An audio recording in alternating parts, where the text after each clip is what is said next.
Hey everyone, what is going on? It is K2 Investing here. My name is Karen, and in this video, I want to go over my overall payout for the month of August in the year of 2020. I make this video every single month. I like to do a recap of the previous month of everything I earned, and normally I stick to just my dividend income. But in this video, I'm going to go a little bit more in depth on the money that I made as well with my day trading. For those of you who are new to the channel, my overall goal is to eventually become a day trader. I will always have a long-term buy and hold strategy, but to have a small portion of my portfolio set aside to be able to make day trades. Until I hit $25,000 for my overall portfolio, I am restricted to only being able to make 3 day trades within a 5-day period.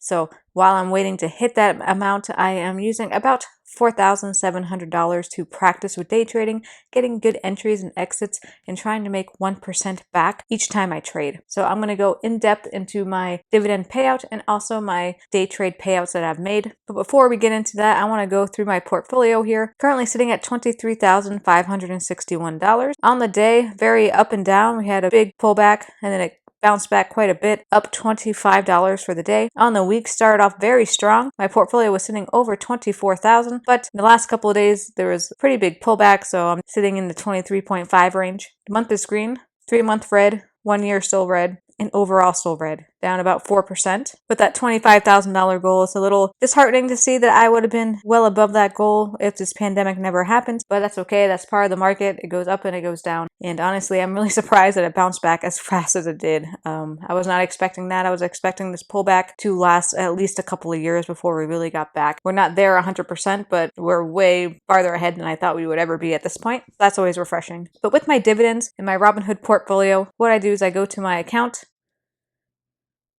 statements and history, scroll down to show more, and over to dividends. And this will filter out only the dividend payouts. You can see the ones I have pending for September so far, and then the ones that I was paid out for in the month of August. I also have a small holding in Webull, roughly $25,000. Scrolling down here, I'm going to hit the more option, go down to funds, type dividends, and it's going to filter out just all the dividends that I've had paid out. I do enjoy Webull. I think it's a great platform, but my main focus right now is still Robinhood, and I do use Webull for its technical analysis. The app version is still pretty good, but the desktop version you can't really beat when it comes to a free platform, and it also offers free paper trading. For those of you who are still learning and you're not ready to risk money, it is a great opportunity to be able to see some decent charts, learn how to make the charts to your fitting, and be able to make entries and exits without risking real money.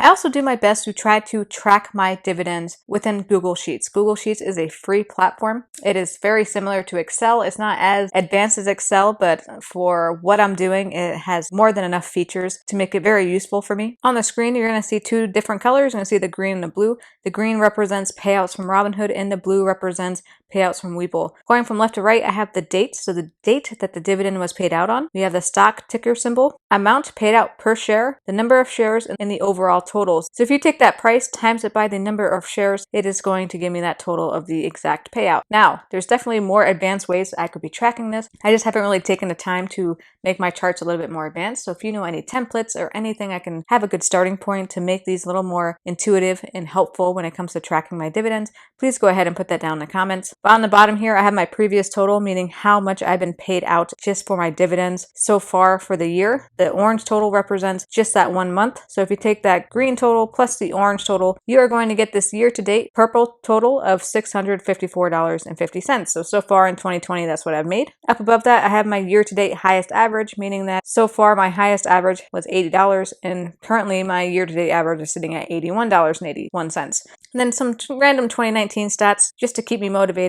For the year, $548 with a year-to-date average of $45. So definitely beating last year. I have added quite a bit more money. I've changed my budget up, and I have definitely been more aggressive in the market. So that definitely shows when you look at that 2019 stats as opposed to what is going on right now in August. Now I also track my day trades. Again, I can only do 3 day trades within a 5-day trading period because I'm under that $25,000 PDT rule. And again, this tracking system is not great at all. It's just real quick. I put it together. So from left to right, what it shows is the date that I was buying and selling on, the total amount that I bought in. So this very first one on the 3rd, I used $3,609.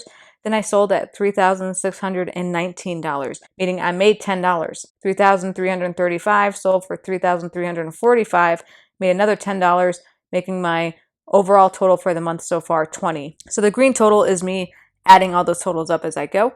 So the very bottom green total being $140. So throughout the entire month of August, I made $100 trading and practicing day trading within the market using roughly $3,000 to $4,000. My overall goal is to make about 1%. I am an active duty military member, so I cannot trade every day, all day, looking at the screen. So really when these trades happen, it happens because either I have the time off at that moment and a trade just happens to present itself, or maybe I have the entire day off during the week, but that doesn't always happen. So, I traded on the 10th and then I didn't trade again until the 17th. And because I used all 3 of my trades on that one day, I must have had that day off. I had one trade left over on the 18th I was able to use, and I didn't trade again until the 24th. So there's definitely big gaps in between the days that I could trade, not because I'm unable to due to the PDT rule, but just because of my work schedule.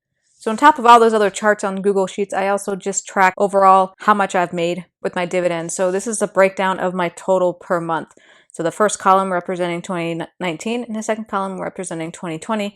So you can see just how big of a difference within the last year that I've been able to make on a monthly basis. So August overall, $91.94.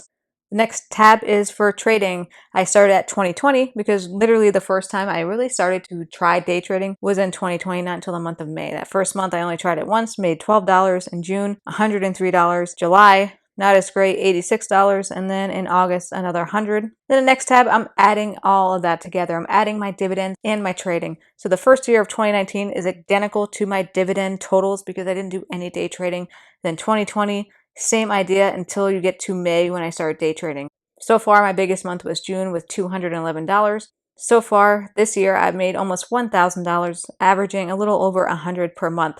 So I'm definitely getting somewhere. I know it doesn't sound like you're making that much when you're risking roughly $23,000. But overall, I think that that is a great return. I mean, if you were to have the same money in just a regular savings account or even in a CD, I don't think you would be getting that same return. I'm definitely making well over 1% overall with my dividends and my day trading, doing what I'm doing now than if I had it within a regular savings account. So there's a lot of room for improvement, like anything. I am not in any way, shape, or form an expert. I'm learning, and I feel like I have learned quite a bit over the last few years that I would love to share with you. I wouldn't necessarily say I consider myself self-taught, but I never took any courses or paid anybody to show me how to do this. I've literally learned everything from YouTube or Google. So I'm trying to give back to that community a little bit, giving you guys a little bit more of a realistic, straight to the point type of YouTube channel. And I hope you guys appreciate it or enjoy these videos that I'm producing for you. And I hope in any way, shape, or form that these videos are actually helping. But guys, that's what I have for you today. That's just my overall amount of money that I made in the month of August, $192. Let me know what you think down in the comments below. If you found this video helpful or you enjoyed it in any way, please hit that like button. If you want to join the other 600 people who I love very much on my journey to investing, go ahead and hit that subscribe button. I can't believe, just like with my trading in the stock market, how much support I'm getting from you guys. So having 600 subscribers absolutely blows my mind. So who knows, 600 onto 1,000. That's my next goal, is hit that 1,000. But as always, guys, I really appreciate you. I love you all. And I hope you stay green, you stay classy, and you make your moves with that kinetic knowledge.